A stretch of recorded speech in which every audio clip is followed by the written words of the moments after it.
Hello there, fellow truth seekers. This is Doug coming to you once again. I hope all of you've had a good week and you've been blessed. One of the things I'd like to do this time around is video I did, the Judgement of Nineveh. It got a lot of views. I will have to say, it's the most viewed video I've done yet. And a lot of comments and quite a few thumbs up. Of course, the view time on it wasn't that long. I think people's got short attention spans. They, if it's not 10 minutes or something like that, then they get bored and they move on to something else. And it's even getting worse. With stuff like TikTok, where it's just these little 1-2 minute clips, and I think it's only affecting people's ability to focus and stay engaged on something. But I wanted to address a few of the comments that I got on there. One was, and of course, this is just as far as I see it, as just a fulfillment of prophecy. Hold on there a minute, folks. I got this ring light here, and it's a little bit too bright. It's kind of blinding me. They commented. It says every time there is a eclipse, the crazies come out with their apocalyptic doomsday babble. Well, in 2 Peter chapter 3 verse 3, that's exactly what it says people would be saying. Matter of fact, I'll go here and pull it out. In 2 Peter 3:3, it says, knowing this, first, that there shall come in the last days scoffers, walking after their own lust, and saying, where is the promise of his coming?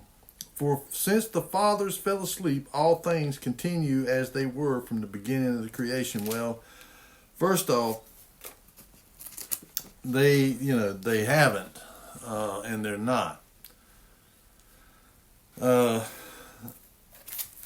We can, accept that a person has the eyes to see it, and the ears to hear it, and a heart with understanding. They don't see anything different. They've been given over, it says, because they would not receive the truth, for this cause they're given over to a reprobate mind to do those things which are inconvenient, to sin against their own flesh. And it also says, because they had no love for the truth, for this cause they're given over to a strong delusion to believe the lie. And of course, I've talked about that before. I believe the lie is a multifaceted deception. That includes the heliocentric cosmology, aliens, and a lot of other things. But I think it's overall this delusion, and so and a lot of that comes from the fact that you've had people cry wolf over and over. But I guarantee you, if you would take and go back through history, say the last couple hundred years, and look at every solar eclipse that we've had here in the United States, total solar eclipse, I guarantee you, if you look afterwards, within a few years or so of it, there was probably something bad happened. This was giving you a warning, and we can see that, like I say, when you go back to 2017, we had that one, and look at how far our country has gone down since then. It's obvious. You had the virus that shall not be mentioned, because they pulled me down 3 different times for mentioning it, deleted my videos. And this last time they told me if I got any more strikes, they were going to shut my channel down. So I got to be real careful about using anything about that. But anyway, and what's funny is other people can use it. Other people talk about it. And others, other channels, they don't take theirs down. But everyone that I've had any mention whatsoever of it in my videos, they've taken them down.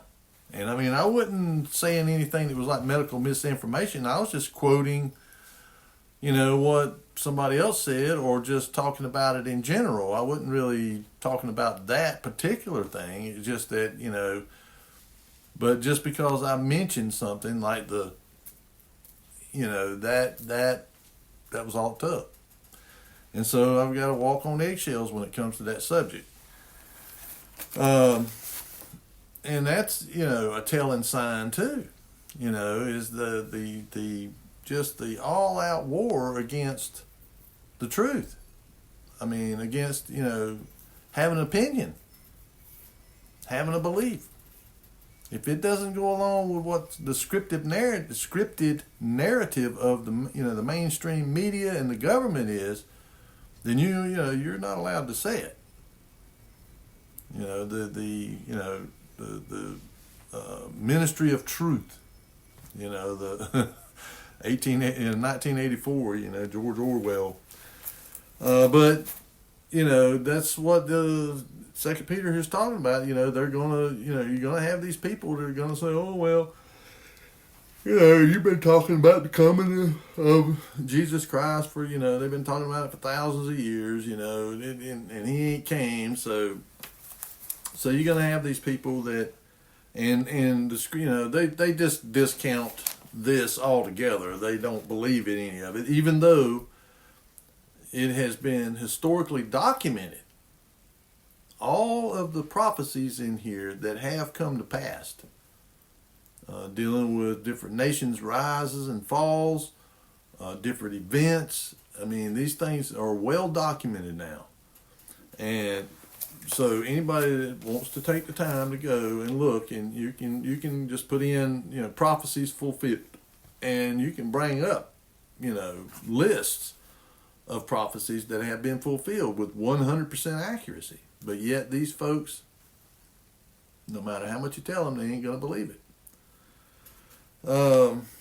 Another one that I got, and of course this is true, about the Euphrates River drying up.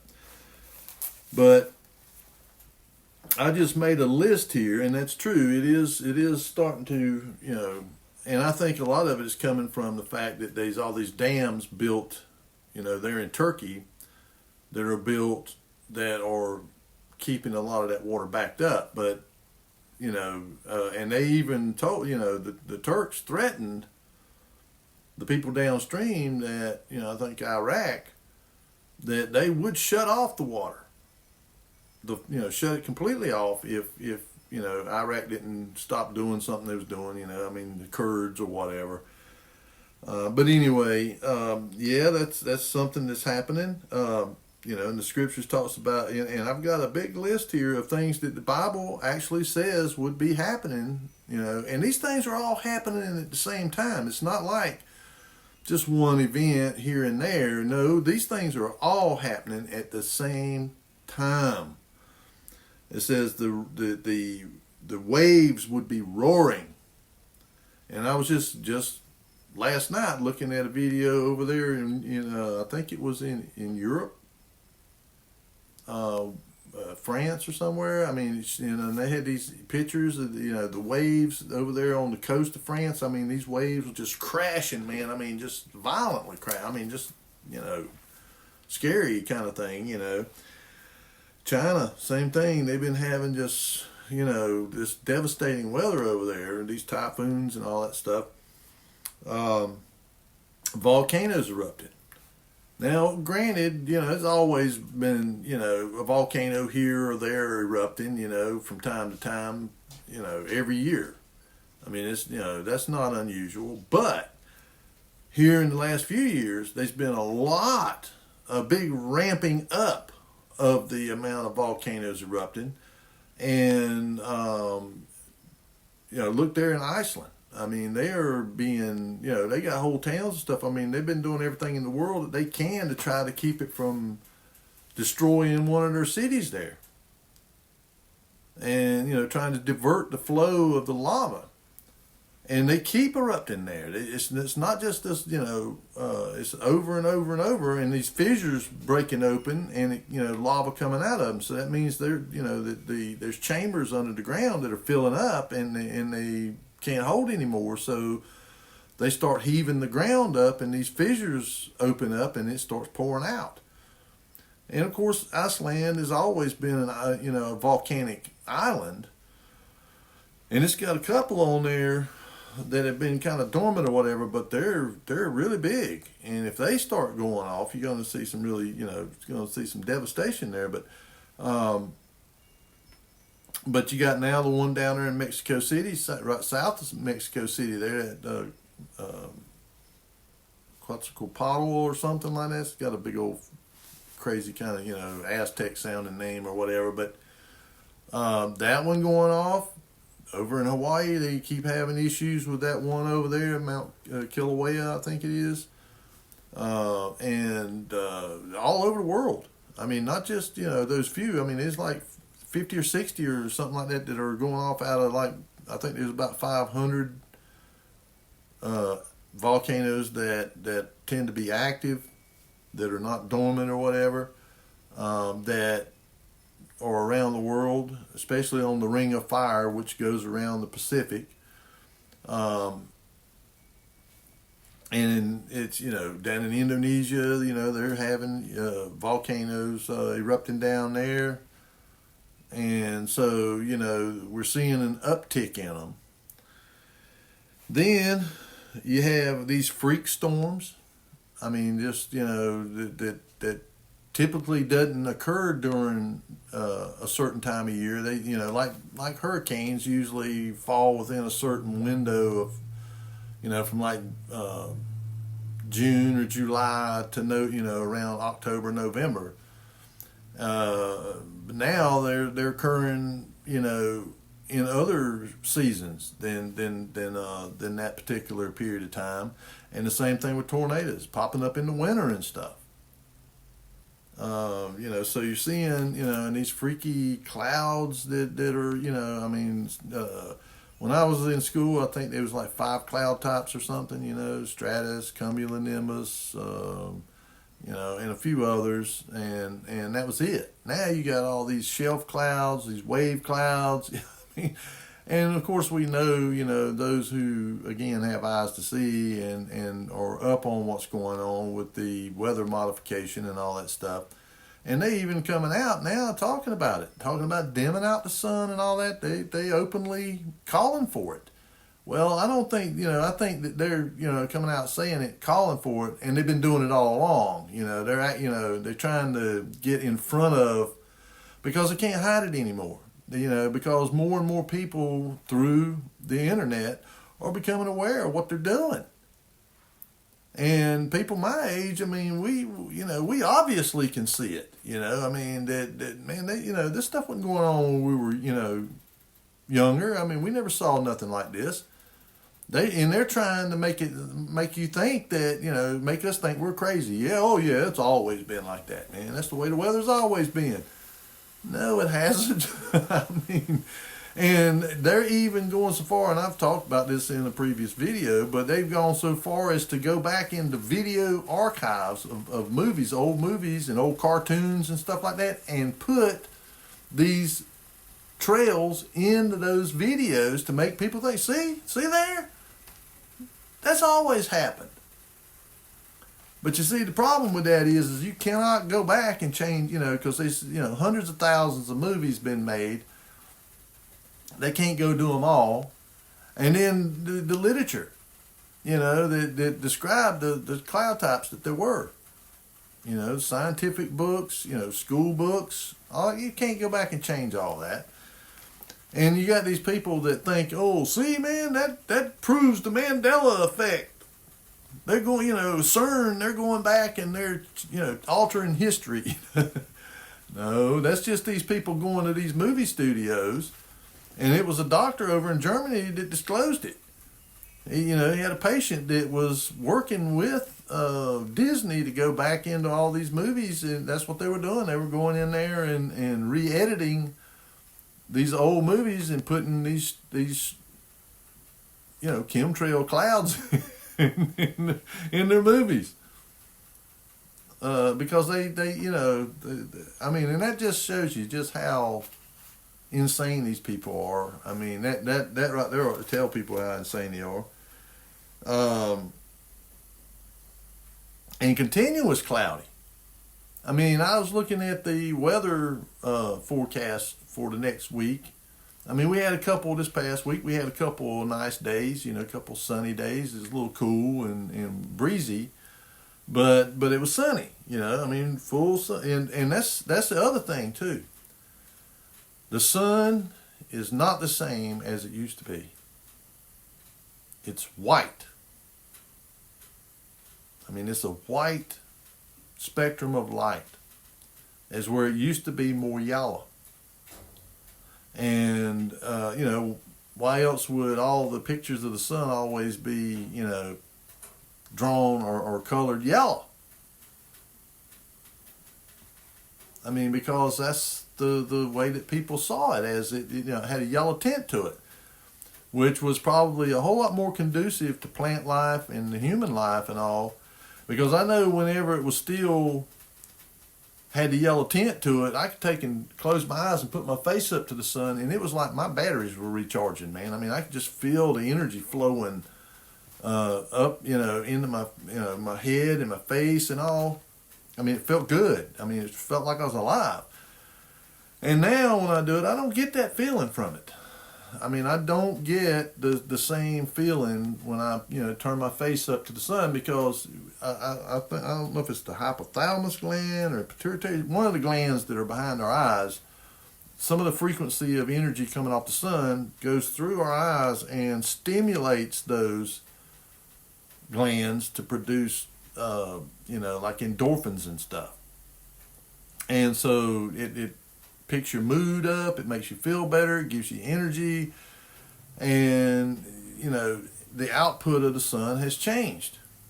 Not only that, I talked about too that where it came up, where it used to come up and where it used to set is changed. It's not coming up in the same place, and it's not going down in the same place. And of course, Scripture talks about these things happening in the heavens. I mean, it's nothing to be, but again, I'm crazy, loon that's coming out with, anytime there's something going on. And I'm not, this ain't even associated with the eclipse. I mean, this is stuff that I've observed that has, accelerated and that has, it's kind of exponentially expanded. Then you have these wildfires, I mean, everywhere, and I believe some of them being deliberately set, using directed energy weapons, of course, they again, there's one of them things where, they acknowledging now that there are directed energy weapons and stuff, but, they're not, we're not capable of doing nothing like that, but yet we know that they have, like, the National Ignition Facility, and there's probably others, that National Ignition Facility, you can go look it up. I mean, this thing produces, like a quadrillion watts. It's just an incredible amount of energy. And I think they rate them in joules or something, but it's like 64 million joules of energy, and which translates into trillions of watts and of power. And if it's terrestrial, in other words, if it's on the earth, not up in space, then all you would really need would be some kind of reflectors up there, on them tethered balloons, like the one that the Chinese weather balloon. That's a satellite. That is how they hold them balloon. They hold them up there is with balloons. I mean, and one of the videos I looked at of Rob Skiba, and this was right before he died. It wasn't long before he passed away. And he was, they were doing some experiments with balloons, weather balloons, and through some of the people that they were dealing with to acquire these balloons. It wasn't easy to get these kind of balloons. There was only like one or two companies that make them, and the main one is out in Texas. And through the people that they were getting them through, they said, the guy told them, said, well, it's hard to get them because we're making so many for the government. Why? Why would the government need tens of thousands of these balloons? Well, Elon Musk and his SpaceX, they're launching all of those Starlink satellites. They launch them 100 at a time. They call them satellite trains. I mean, you can actually see them at times when the sky's clear at night and they're launching. I mean, if you're in the right place, you can see these satellites being let out. They look like a string of pearls or something. And that's how they keep them up there. And the idea, I mean, you can go and listen to what Elon Musk had to say about these things and how many he intended on putting like 10,000 of these things up. Blanket the whole sky. Well, tens of thousands of these balloons, and they have to have a bunch of backups so that when these balloons, sometimes they'll come back down and, they lose inflation and they come back down and they have to capture them. Well, the United States has been doing this stuff for a long time, us and Russia both. So we've got our technique for capturing these satellites when they start drifting down, and they reinflate them and put them back up. They release them back up, and they probably have some type of little tiny pulse jets on them that will steer them back into their orbit, where they want them to be at. And so China is a newcomer. So they haven't really gotten their act together as far as capturing these and putting them back up. And that's why these have been drifting down. And you see the size of these balloons. Well, you can go look up Echo 1 and Echo 2. They had a big article in Science Digest, Popular Science. And it showed one of these balloons, and they were huge. I mean, they were like 10 stories. It was the first use of Mylar. They invented Mylar to make these balloons because it was real tough, compared to a rubber balloon, which would be a little more easy to puncture or rupture. So they make these balloons, these Mylar balloons. NASA, funded the research to develop Mylar, and they made these balloons. And they show you on there these balloons being tethered to a satellite, Echo 1 and Echo 2. Back then, they didn't, they didn't try to cover this stuff up and hide it like they do now. They don't want us to know, because once people realize, well, you can't use a balloon in space. Not if space is a negative, as they claim, a negative 17 torr vacuum. You can't. You cannot use one of these balloons in a vacuum. They will rupture immediately. But when you confront them with that, you don't have an understanding, they try to, give you some kind of a circular argument. Just like with the evolutionists and the paleontologists that go out here and, they dig up these bones and stuff, and they, you ask them, well, they say, oh, this fossil's 90 million years old. Well, how do you know it's 90 million years old? Well, because it's in this layer of strata. Yeah, but how do you know that layer of strata is 90 million years old? Because there's fossils in it. You see the circular reasoning there? But how did you determine, at the beginning, how did you determine that layer of strata was 90 million years old? Oh, because this dinosaur was in there. Yeah, well, how do you know that dinosaur is 90 million years old? Because it's in this layer of strata. You see this circular reasoning? they can't really give you an answer, a definitive answer as how they determined to begin with that that layer of strata and that animal was 90 million years old. They can't. And then they'll say, well, we use carbon dating or something like that, and that is the most flawed system of dating anything. I mean, they've took freshly created lava rocks, that were freshly created, and examined them, and it said they were, hundreds of millions of years old or whatever, and they were just created out of a, molten lava. You see, so their dating and all that stuff is just highly flawed. But this, that's how the science, the science falsely so called, as Paul told Timothy.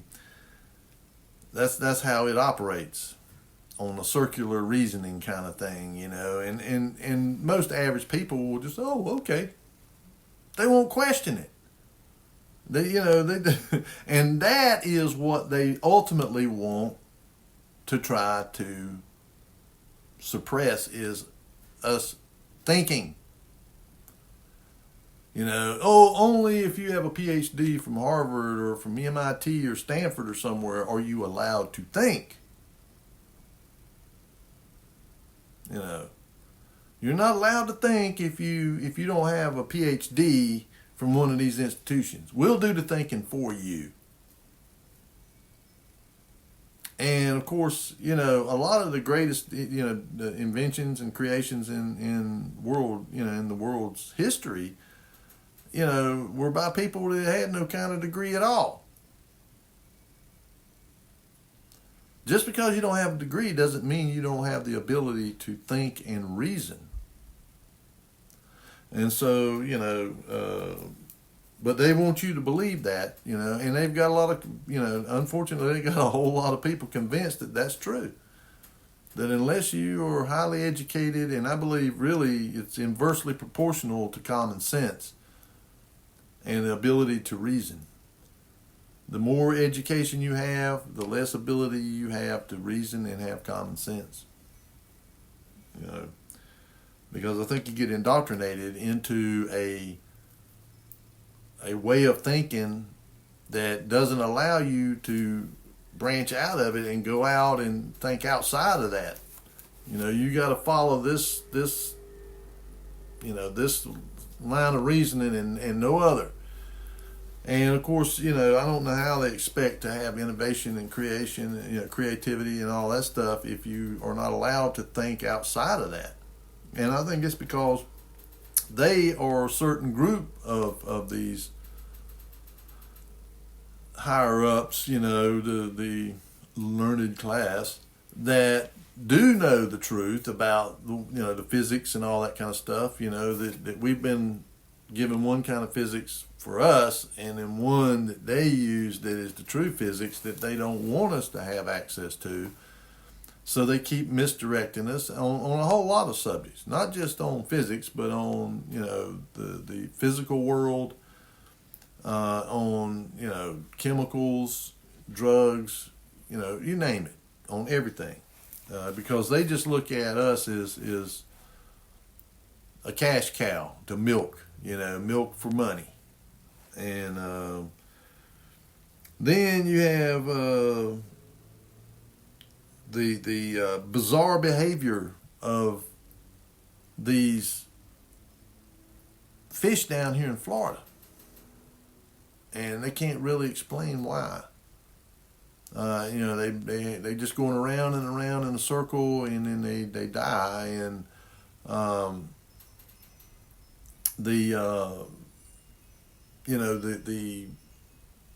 this stuff they're putting in the air, these chemtrails, whatever, stratospheric aerosol injection, they're pumping all kinds of stuff in there, and it's not just staying in the air. I mean, whatever's up there, it's going to come back down, and it's going into the oceans, and and that's why I believe that when it talks about there in Revelation about the waters being poisoned and the life dying in the oceans and stuff like that, it's not some angel up there pouring out some kind of poison into the water that kills all these fish or something like that. No, I believe that they are. It is giving man the ability to do it. Just like I talked about the bottomless pit opened up. It says, and I saw a star coming down out of heaven having the key to the bottomless pit, and it's opened up. Well, the key, I believe, is knowledge, and it's the knowledge that's given to humans so that they will be able to open up the bottomless pit. And I believe that's exactly what's going on at CERN. I don't think it's anything else but that. Yeah, they may discover stuff there, and all, but it's all part of the agenda to open up the bottomless pit. They're not there trying to better humankind, and to learn the secrets of matter. I think their ultimate objective, and if you go, and I encourage you to go pull it up, because, just so you can see what these people are doing and what they, and they're telling you in their ritual, whenever they open up that Gotthard tunnel over there, that goes from the northern part of Switzerland down into the southern part down there near France, they've done this big ritual with these goat heads, and it's freaky. But in order to understand what I'm talking about, if you watch this, you'll see. They're doing a ritual that is symbolically showing you what they are intending to do, which is to raise this destroyer, Abaddon, Apollyon, Apollo, Shiva, whatever you want to call it. And that's exactly what they were showing. They were showing this being coming up, and all these other things coming up with it,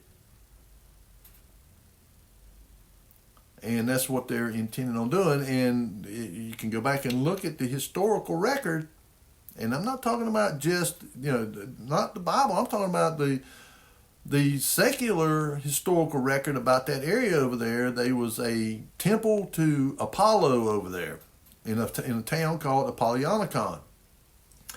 And it was, they said that they were saying, the people back then, that was the entrance into Tartarus, into the bottomless pit. And so they're trying to open that up. And that collider, I think it goes, it's like 17 miles around or something like that. And I think that place, that Apollonicon, is, either right next to it or inside of that circle. And they're wanting to expand it. They're wanting to make it bigger. They want to make it like 70 miles or something in diameter. And right now they've had it shut down for the last couple of years, preparing a new experiment to increase the power of this thing. And I've mentioned it in a previous video about just how powerful this thing is. When them two, they accelerate protons. They take and accelerate them in different directions through that circular tunnel. And they keep them apart from each other. And then as they pick up speed, and when they approach the speed of light, they have magnets that force them into the same path, and they come along and they collide with each other. And when they collide, they will release as much energy as the entire world consumes in a year, electricity in a year. In that fraction of a fraction of a fraction of a second, they release, an enormous, incredible amount of energy. It's just not, we can't even really imagine it. And they've, there's people that work there that have come out, anonymously, and they've said that, when they've done this, they've seen images of beings,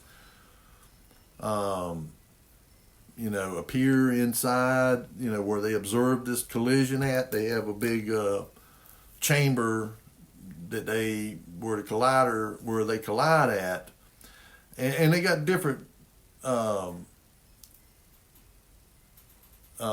instruments all along that loop, and they look at different things that are happening, or some of them may inject something into it, or they're injectors that inject the protons.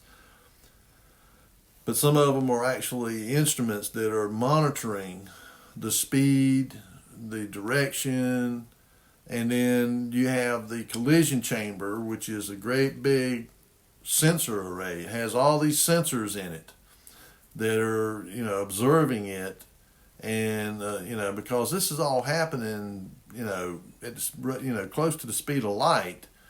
So and these particles are coming off. When you have this collision, you have all these particles that come off from it, which they are what they call the fundamental particles or elementary particles. Leptons, muons, gluons, all that kind of stuff that supposedly are coming off of it. And you have this huge burst of energy. And so they're watching all this stuff. They've got observation windows in it. They also, they've got all these sensors and stuff in there, and high-speed cameras that are filming it and all that. And they've said that whenever they've done this, some of these people said they saw these ghost-like images appear, and so I think it's where they're close. They're very close to opening it up, and it's like a portal, but it's got a very powerful seal on it, and it takes enormous amounts of energy to break that seal or whatever, and this star coming down is the one that is going to give them that key, that knowledge that will allow them to actually accomplish it. And again, it's people doing it. It's not this angel coming down that's doing it. He's not the one opening it. He's just coming down and giving them the knowledge. And it's the same with this weather modification stuff.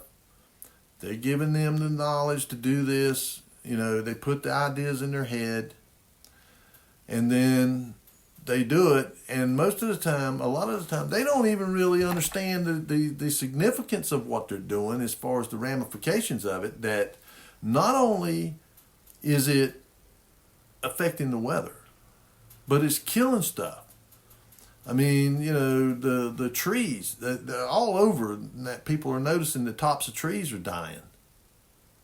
And birds dying, just falling out of the air and stuff, because they're beaming, and I've talked about that, the HARP systems, the atmospheric heaters and all that, where they're beaming huge amounts, billions of watts of energy up, and they're bouncing it off of the aether. They bounce it off the aether and then back down, and it stimulates that stuff that they put up there, depending on what it is. It stimulates it to begin to produce clouds and to ionize and attract moisture, or they can dry out the air too. They can, put desiccants up there to dry the air out. So, I think that these calamities that befall us, that are going to befall man, are self-induced. But they are giving us the ability to do these things. That's the reason there in Revelation it says, that he destroys those who are destroying the earth. I mean, if you get the gist of what that's saying, it's us, the humans, that are destroying the earth. And we're destroying it through these things that this knowledge that they have given us, because the choice to use the knowledge is up to us. If we understand and realize, and there are people that do. I mean, these people know what they're doing, a lot of them. They know exactly the ramifications of what they're doing, but they do it anyway.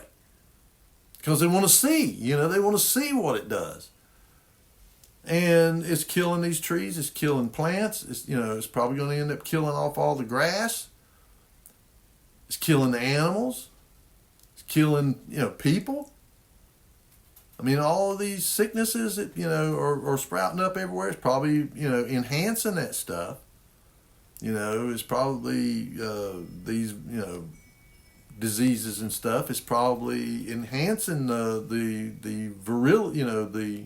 virulence of these things. Then the oceans, the rivers, the lakes, the streams are all being poisoned with this stuff. I mean, and you can look up, if you do a little research, you can look up the stuff they're pumping up there. They're putting up and there's people like Dana Wigington who has got samples of lake water and stream water and soil samples and analyzed it and found that the amounts of these metals like aluminum and barium and strontium were just thousands of times what they should be. I mean, so, that's, and that's probably what's happening to these fish. Not only the metals and stuff that they're pumping in the air and it's getting into the water, but this energy that they're beaming up there. I mean, it don't stop when it goes up there and it hits these trails, these metallic chemtrails or whatever, when they inject this stuff up there. No, them beams of energy keep right on going down. I mean, and they have to have a detrimental effect on mammalian biology. But yet these people keep doing it, and that's because they're being directed by fallen ones, and demonic forces. And,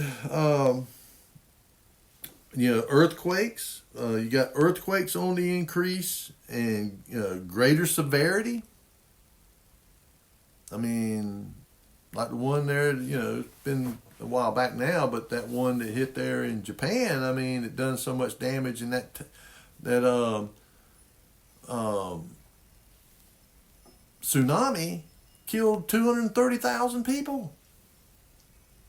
In Indonesia, China, and Japan, East Africa, I mean, it killed a lot of people. India, and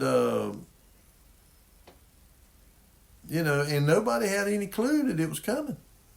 I mean, yeah, they knew there was an earthquake, but nobody had an idea that this tsunami was going to be anywhere near what it was. And they can do that too.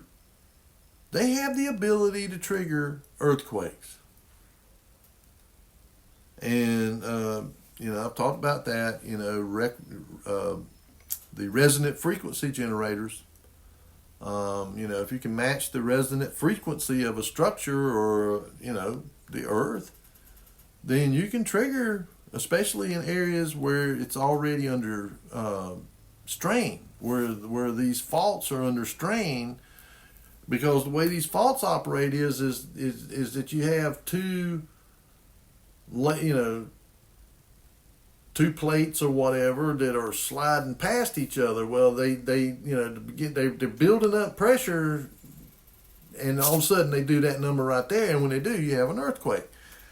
Because the tension builds up on there, and it builds up, and the stress, it keeps building and building until it can't.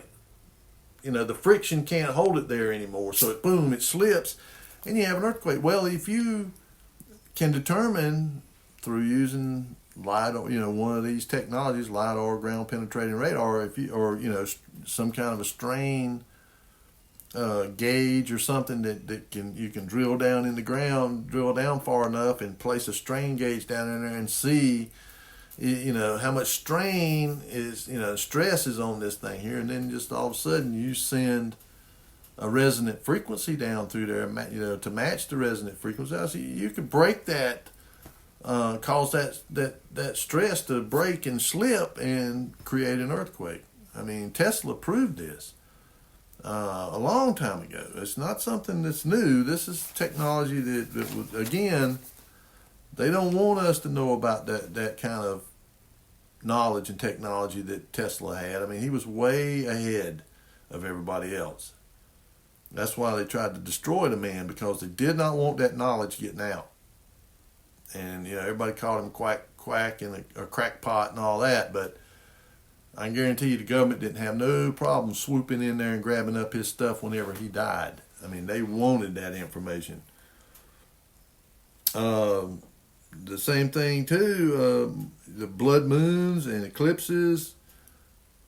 I mean, they've been occurring, closer and closer together, and more of these blood moons, these tetrads is what they call them, like 4 blood moons in a row. We've had a bunch of them since 2012. I mean, a bunch. And we've had a lot of blood moons, just individual blood moons. We just recently had one, a lunar eclipse.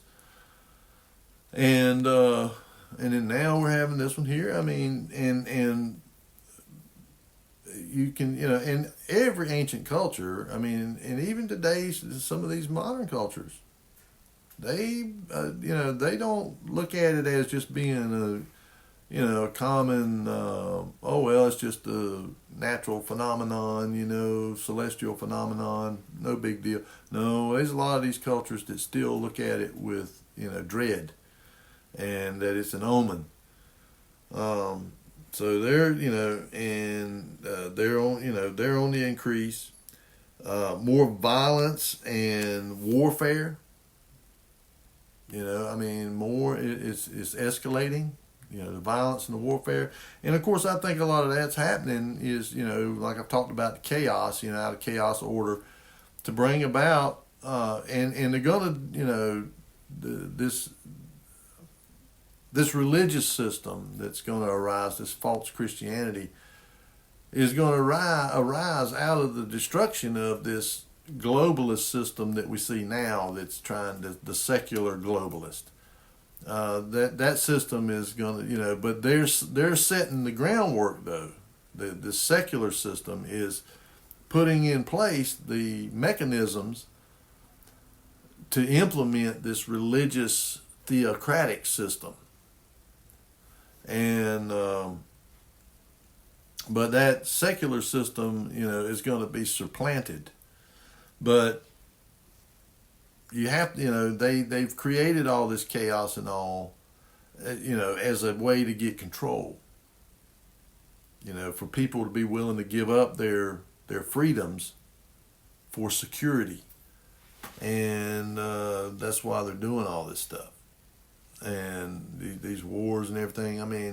It seems to me that they're trying their best without just directly like nuking somebody to get World War III. They're trying to force somebody else into starting a nuclear war. And when you listen to these people, they're what they about population control, eugenics, and all that stuff, getting rid of people. I mean, they come out and tell you, that, it was too many people, we got to get rid of people, well, what better way than a war? And of course the Georgia Guidestones ain't there no more, but their 10 commandments that they had on there, the Rosicrucians or whoever it was that put that thing up, I think their first commandment was to get to bring the population down below 500 million and maintain it there. So, and they've actively been working it. When you look at Bill Gates, what he said on the TED conference there, with the effective use of these, we can get that number down. And he was talking about the population. And that's what they've been doing over in Africa and in India. They've been giving these people these vaccines, saying, and saying that, they're for this or for that, and really they're sterilizing these people. And they admit it. So, that's, and it's a shame I have to do all the movements and all that kind of stuff to be able to speak. And I have a right to my opinion.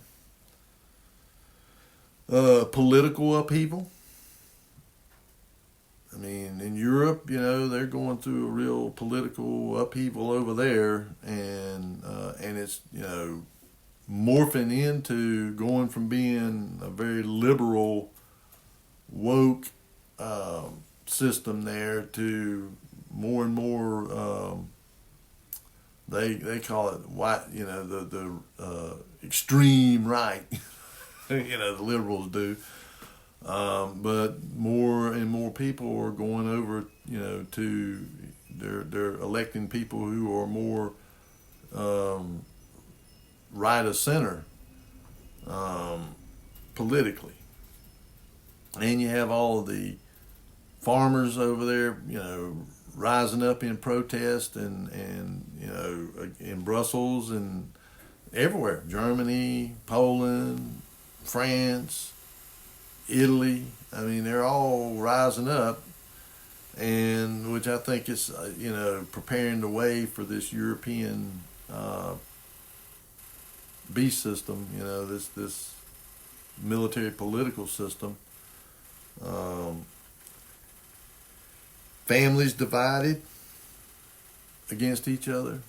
I mean, about every day you turn on, some kind of a news source, and you hear about somebody, killing their wife or their husband or the child killing the parents, or it's just in Christ in Matthew 24, Mark 13, Luke 21. He talks about that, families being against each other and all that kind of stuff. Perversion and abomination. The abortion and transgender and homosexuality and all kinds of other sexual perversion and deviation from what is how we were created to do is just taking over. The rapid increase in technology. In Daniel it says there shall be, knowledge shall increase and men shall go to and fro on the earth. Well, think about it, that in less than 200 years, we went from horses and buggies and donkeys and carts to trains, steamships, airplanes, automobiles, rockets, jets. I mean, in just a very short period of time. And, on a historical scale, the rise of AI, artificial intelligence. And I was watching one of them TED conferences. This guy, the CEO of NVIDIA, and he was talking about where this technology was going, and they are rapidly introducing more and more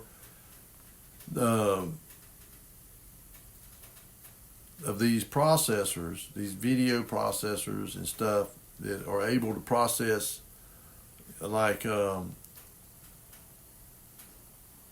vision for like robotics and machines that can, and these systems can learn. They can learn, and they can learn how to process and when they're processing this visual image, they can learn and optimize it. And then they can link these things together, these processors and stuff, into racks. I mean, and he was showing where they had just two racks that could do the same amount of stuff as what had, before taken a big building to do of these racks. And now they're doing it in, can do the same amount in these two tower racks. They're only, about that wide, maybe a couple of feet wide and 7-8 feet tall. And they got these routers or servers or whatever that are in them. and they have these processors in them, and he was talking about the amount of transistors on one of these video processors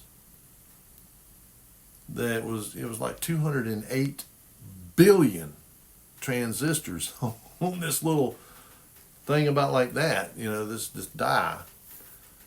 And I mean, it's incredible. And I can remember, the 4-bit processor that was in I think it was a 4-bit processor that was in the PC-1, IBM's first computer. And same thing like with the Apple IIc or whatever. They didn't even have any internal, they had like 64K of memory, and it didn't have a hard drive. You had floppy disks, big ones, 5.5-inch floppies, and then they went to the little 3.5 disks, and everything was on the disk, the operating system and all. Then somebody come along and made the first hard drives, and they were probably used in, the government probably had them first, and then commercial, and then it went to, people. But, now they got, instead of having these platter discs, you have these discs that, little platters that are stacked inside of a hard drive that are recording onto these discs, these platters. Now they're solid state. And just the cheap, like one of these smartphones, they're able to hold a tremendous amount of data. Like my Apple there, it's got 64 gigabytes of memory or storage. And, that's more than a lot of desktops had. And I don't know how much memory it's got. I would say it's probably, it's RAM. There's no telling. Probably,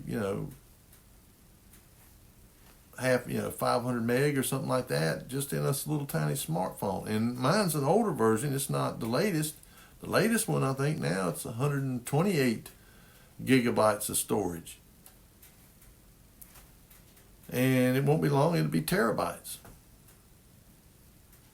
And so, and, and of course they're using that NVIDIA is the largest supplier of these processors and stuff for AI.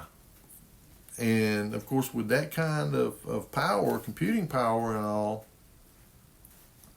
this AI is only going to get a lot more powerful, and we already see, the outcome of it from what happened with that Genesis 2 or whatever it is, or Galaxy 2. What, I can't remember what it was. Something started with a G, but that Google had out that they had to shut it down because it was talking about stuff that they didn't want people to know.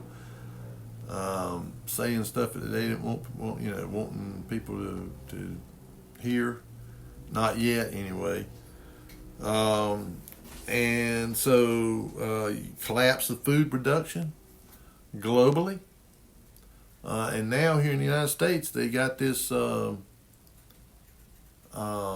this bird flu, MPRA or something like that. I think is what it's got, an acronym. But it's a bird flu that not only does it affect birds, but now it's affecting mammals too. Small mammals, pigs, chickens, cows. They've seen it in cows there in Texas, and they say it may be in Kansas and a couple of other places now, in New Mexico. And I don't think it's been fatal for the animals, but it's, but it could be for humans, and it can be transferred to humans from what I understand. So, it may very well for humans be fatal. And I think the guy that was talking about it, I think he said that they were saying that in like 27% of the cases it was fatal. So the animals, if they start dying off from something like this here, and I mean it's something that can go from one animal to another, we could have a real severe collapse in the food. It's bad enough already. Because of what they did during the event that shall not be named. During that time, they forced a lot of these people, farmers and all, to destroy the milk, destroy animals, cull animals, to plow on their fields, which caused a big problem with the food chain, the food supply.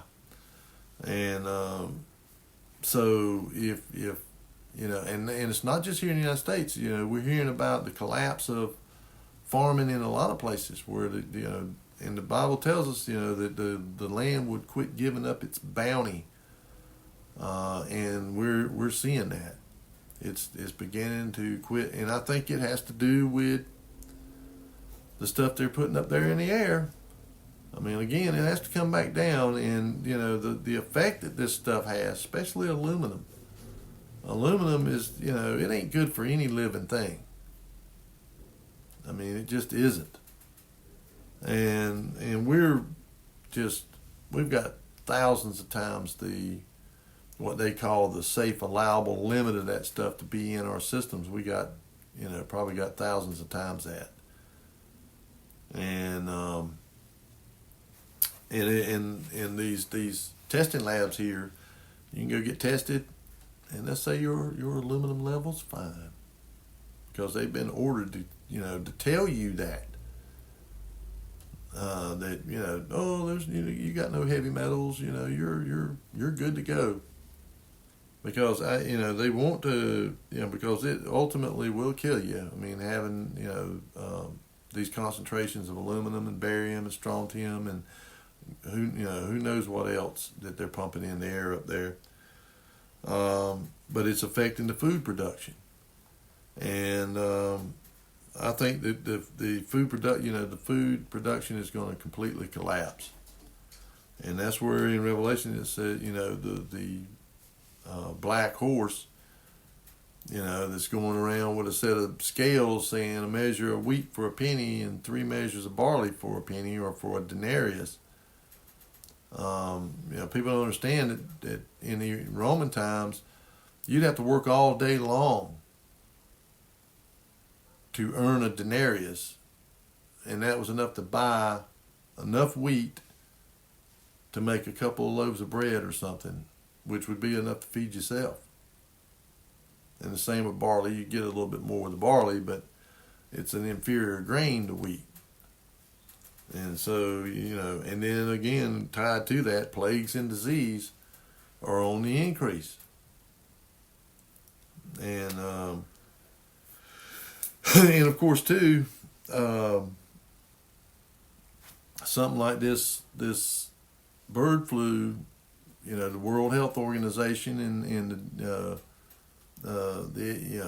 FDA and here in the United States, and the CDC, I can see them trying to use it again as another attempt to quarantine the whole country basically, and to implement, and they, I think it's coming up this month or maybe May. I think it's in May, where the World Health Organization is trying to get a treaty approved by all the governments of the world to give them the authority to, they can come into any country. If they think there's an outbreak or something, they can come in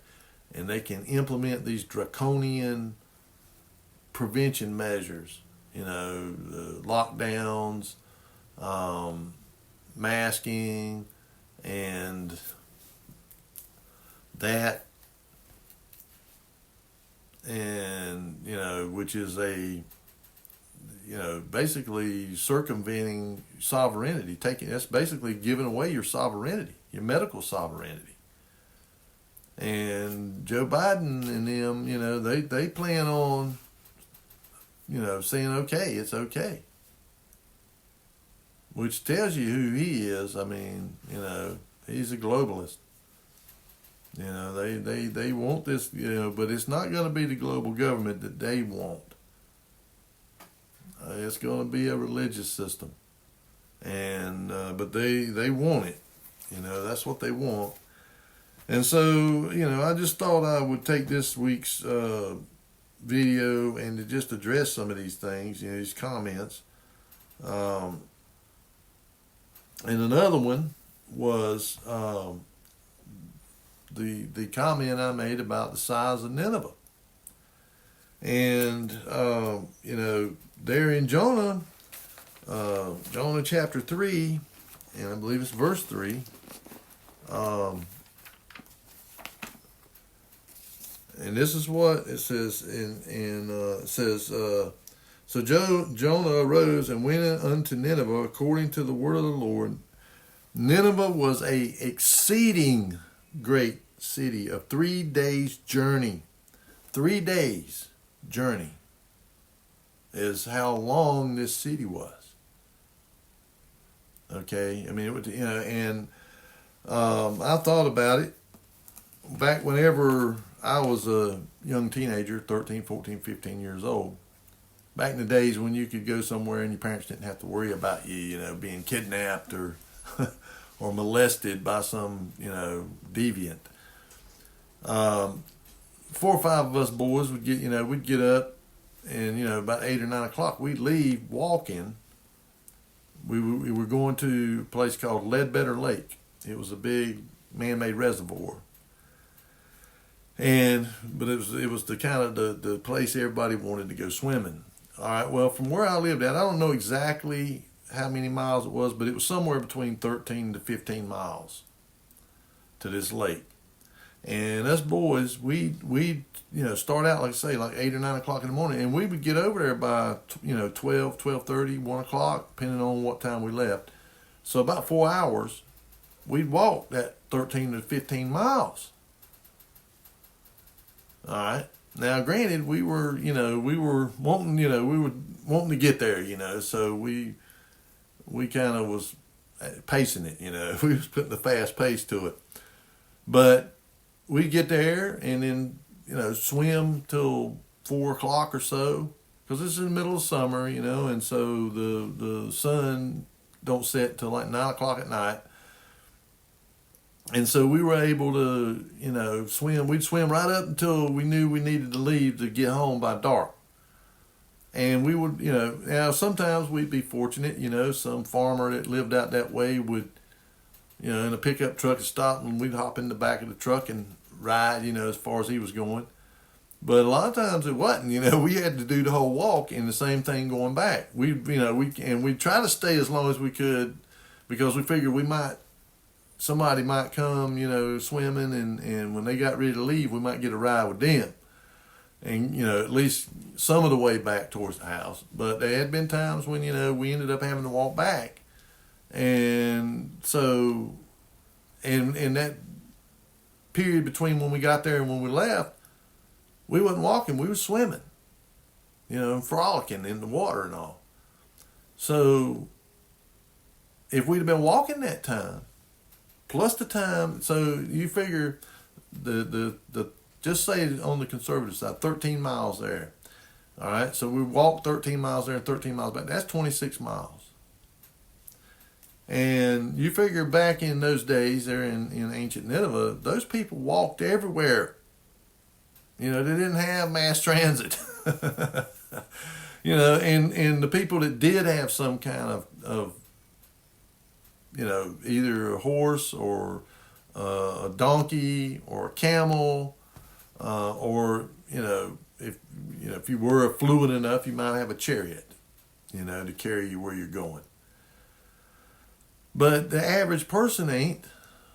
They're going to be walking, And so, you figure a person over there would wake up at daylight.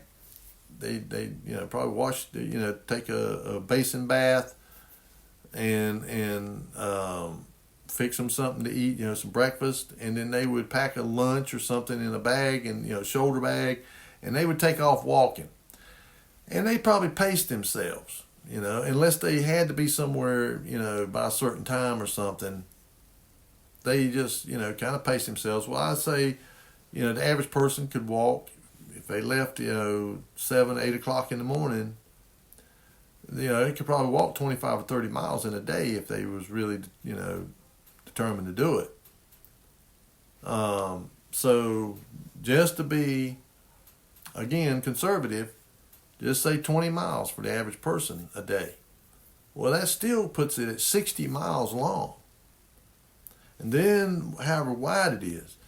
And today, that's not uncommon for a medium-sized city. I mean, I lived in Raleigh, North Carolina, and I know Raleigh's probably at least 150, 200 square miles. Now, granted, it's a modern city, but it's just a small city, small, medium city, which is growing. I mean, it's a couple million people around there, but on the extreme, look at Los Angeles, 2,000 square miles. And I pulled up, and of course, there's several different articles you could pull up, but I pulled up one, which was in the World Book Encyclopedia.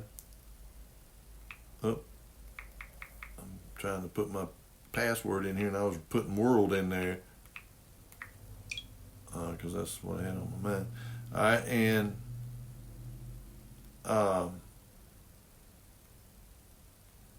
I looked it up here, and of course this is just a short article, but my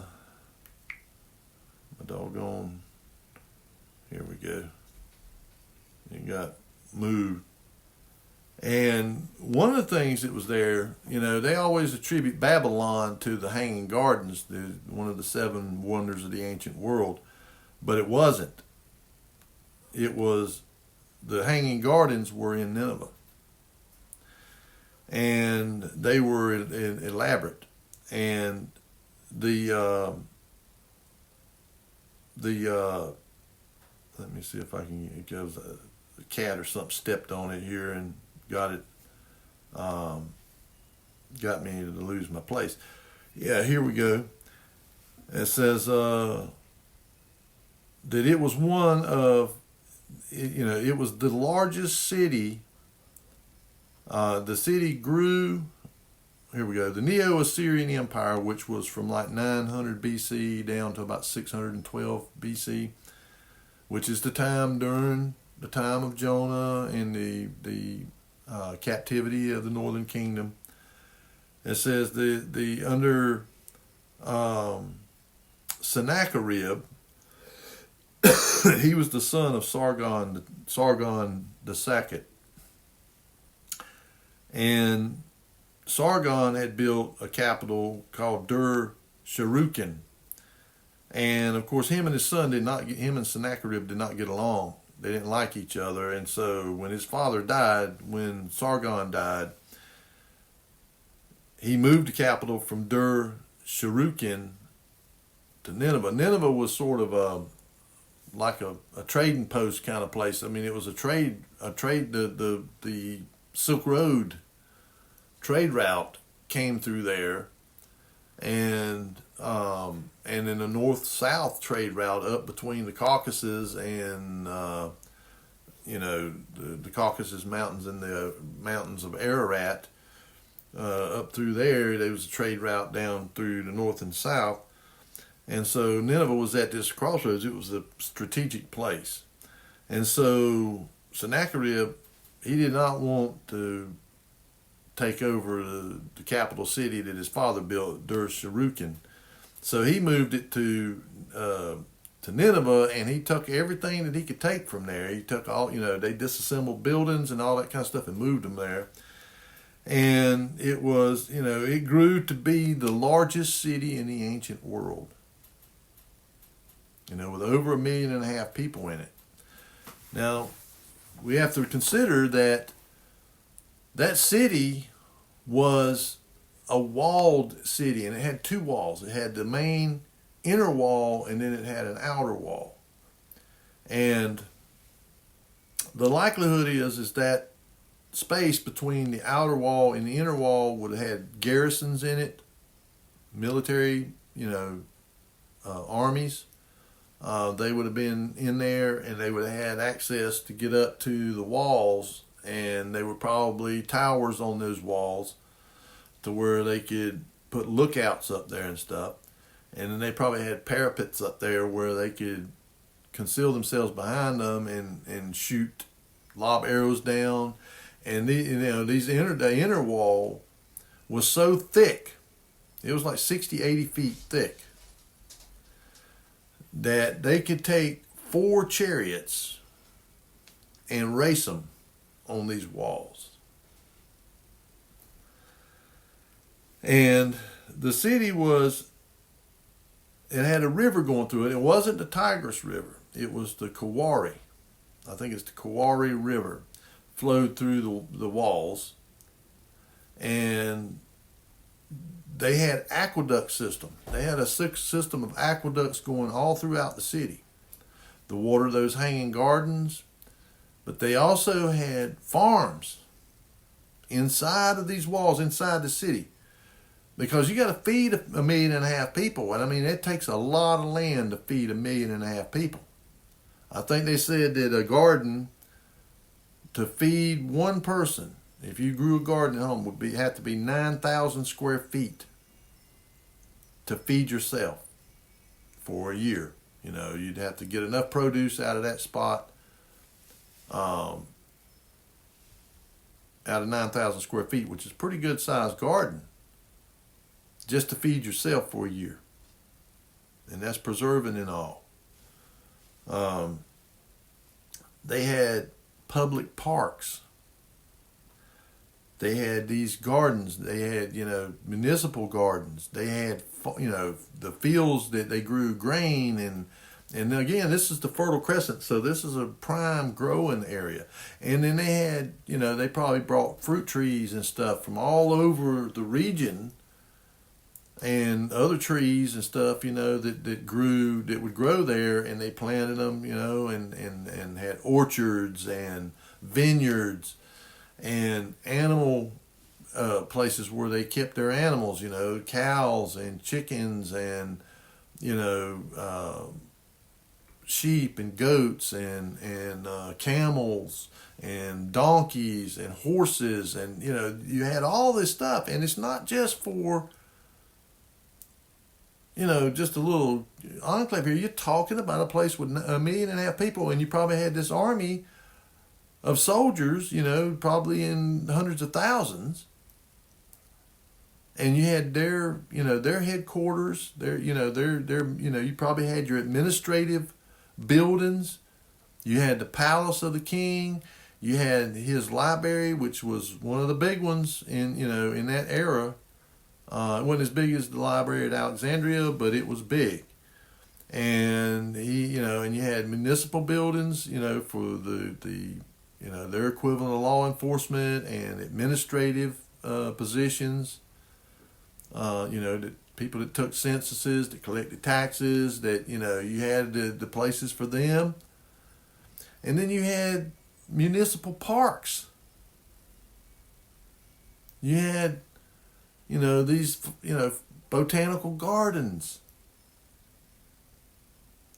And, and you had to water these fields and stuff, that the grain and it takes a lot of space to grow grain to feed a lot of people.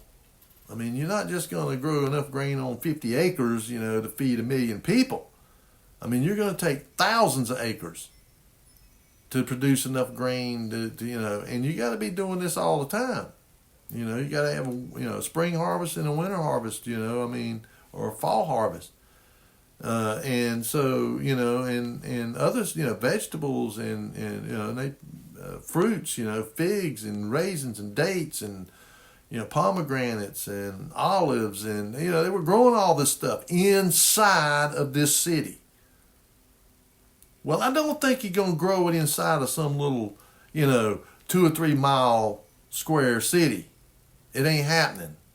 And so, and they're telling you in here, I mean, this is, all of this stuff that was there, aqueducts, irrigation dishes, canals, a zoo, a greatly expanded upon and improved structures of the city. His palace had 80 rooms, and he proclaimed it the palace without rival. And this is talking about Sennacherib. And, and it said, the historian Gwendolyn Lick notes Nineveh, with its heterogeneous population of people from throughout the Assyrian Empire, was one of the most beautiful cities in the Near East, with its gardens, temples, and splendid palaces. And further cities, Nineveh as having a carefully planned and executed series of canals and aqueducts to ensure a steady supply of water, not only for human consumption, but also to keep the public parks and gardens irrigated, an aspect of urban life not every city attended to with as much care and planning. I mean, so that means they had a planning department too. They had a bunch of people that were architects and engineers and designers, that laid out this city, that laid out the canals and the aqueducts to bring the water there, and and engineers and architects to build these structures. So these people, people just like to think that they were ignorant bunch of bohonkers, that they didn't know nothing. Well, they were just, their intelligence was equal to anybody's intelligence today. The only difference was they just had not reached the technological level that we have, but their ingenuity and their abilities and capabilities were on par with anything we can do now.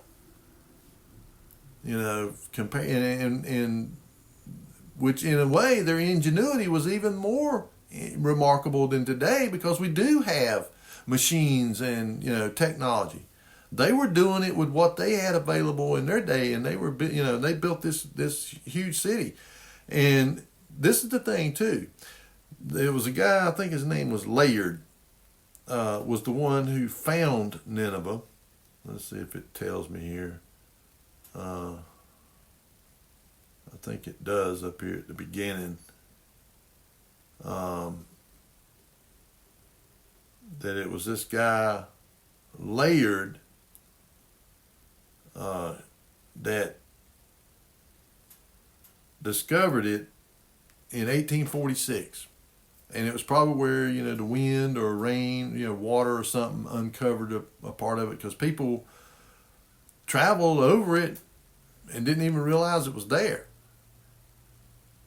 It was like, at that point in time, it was like a myth or a legend, and pretty much everybody just said, oh, it was a myth, the Bible was a myth, because that was the only place that really mentioned it. And, which again confirms the accuracy of this book, because it was just like the Jericho, Sodom and Gomorrah, all of them was considered to be myth, only in the Bible. Nowhere else does it talk about it and all that. But yet they found them all. They found Nineveh. They found Jericho. They found, and now they found Sodom and Gomorrah. They're on the lower end of the Dead Sea. So, it's prophetic accuracy is unrivaled. And so, this guy later, he found it in 1846, and he excavated and dug there for a couple of years. And of course, again, he didn't have a great big huge archaeological team or something there to do it. He was just probably him and half a dozen people or something like that, or maybe a little bit more. But then he stopped in 1847, I think, and he went back to where he come from. I can't remember whether he was a German or whether he was English, but he went back and took some artifacts and stuff with him, and from what he discovered, he determined it was the ancient city of Nineveh, and then it was a while. I think it was another 10, 15, 20 years before somebody else came there to do more archaeological excavations and stuff. And there's been going on ever since. And it's kind of sporadic because you got conflict over there. Iraq, it's in Iraq. I mean, so that area is a little volatile, and it's, and they say that the city of Mosul, which is right next to it there, is encroaching it, and really, if the truth's known, probably a lot of it has been covered over by Mosul, a lot of the city of Nineveh, and a lot of the stuff that was there when back when it collapsed and had been overthrown by the Persians, the Medes, and the Babylonians, they probably carried off a lot of the building material there and stuff, and used it somewhere else. They would do that. That wasn't uncommon to take, it's just like a lot of them old structures over there built on the foundations of these old buildings and stuff. Instead of putting down a new foundation, they just said, well, this looks like a good foundation, I'll build on top of it. And, that was very common.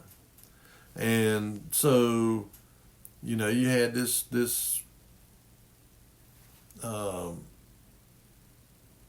probably a lot of that stuff hauled off. So, I'm going to kind of leave it there, but I just wanted to kind of, answer some of the skeptics there. That 100 square miles, I highly doubt it, is pretty much what they said. But, and those people have been digging on that over there now for almost 170 years, and they still have not discovered all of it. So that tells you right there that it was huge. If they still are discovering parts of it after 170 years, and they found over 30,000 cuneiform tablets when they discovered the library there. They finally they found it and excavated it, and they found, and it give a lot of history that people were really in doubt about, that it kind of clarified on. And so, I know I didn't really get into doing a study, but I just kind of wanted to answer some of those, because you can't really go down there and answer or comment, fully in just a paragraph or two. You'd be there writing all day long, and I'm not good at that. But anyway, I figured I'd just kind of answer some of that stuff and comment on it. I'm not dogging, jumping anybody, or, you're free to believe whatever you want. I'm not the thought police. I don't try to control what people think or what they believe. I cannot make anybody believe anything. I can't, just like trying to get people to repent and come to Christ. I can't make you do it. All I can do is tell you, sow the seed, and that's all I can do. Is to sow seed, because whether people are going to receive it or not is up to the Father, because it says He, ultimately He draws people to Messiah. It's not us that draws them. He does, but He just wants us to sow the seed, because He says, faith cometh by hearing, and hearing by the word of God. Well, how can people hear unless somebody tells them? So we tell them, and they hear. And hopefully it will begin to sow a seed of faith in them, and that they can begin to believe. And but you're going to have scoffers. You're going to have those that are going to, like in Noah's day, I'm sure, they told him he was crazy. And in other instances, of people's calamity, Isaiah warned the house of Israel, You know, I mean, and they killed him. They sawed him asunder because he, you know, was calling them out and he was warning them. And but that's all you can do. You can only warn people and tell them, you know, the truth, and they can either believe it or not. But with that, I'm going to leave it there. And as always, I love you folks. I appreciate you, you know, the comments that I get from you. I appreciate all the new subscribers. You know, my subscriber went pretty good on that one video. I wished it would be that way with all of them, and not because I want the viewership, you know, or the you know, all those numbers and stuff, but I know that the more you get, the more it gets put out. So, you know, the more likes you get, the more comments you get, the more the algorithm of the AI at YouTube will push it out. And so for that reason only, because again, you know, like I said, I don't care about monetization, because I mean, you know, you got to have a lot of viewers and all that stuff anyway for that to mount to anything. But that's not the important part. I want to get it out. I want to get it out to people. I want to do that, sow that seed. I want to, put that little seed in there that might help them to develop faith, to develop belief, and to begin to call on the Father. Because when you begin, you know, when they in their heart they begin to want to call on Him, then that's when He will draw them to the Messiah. And you know, that is our ultimate, at least my ultimate objective, is to bring people to the truth. And that's why I do this. And you know, as I always say, be good Bereans. You know, listen to what I got to say, you know, with an open mind. But, you know, you go search the scriptures, see whether what I'm saying is true or not. And just to make yourself approved a workman to the Father, that you truly want to know Him. You truly want to know His truth. That's why He wants us to search the scriptures. That's why He wants us to be diligent. And so that's, you know, the other thing, that's why I do this, is because I want to stimulate you into doing just that. I want to motivate you to go and study all that you can, and to learn all you can about our Creator and our Messiah. And so again, with that, I love you. I hope all of you will be blessed. As always, I try to pray for all of you, that, you know, that you will stay faithful and obedient, that we all will, because that's what our Father wants. He wants our obedience. And so with that, I'm going to sign off now, and I'll see you again on the next Shabbat, if Yahuwah is willing.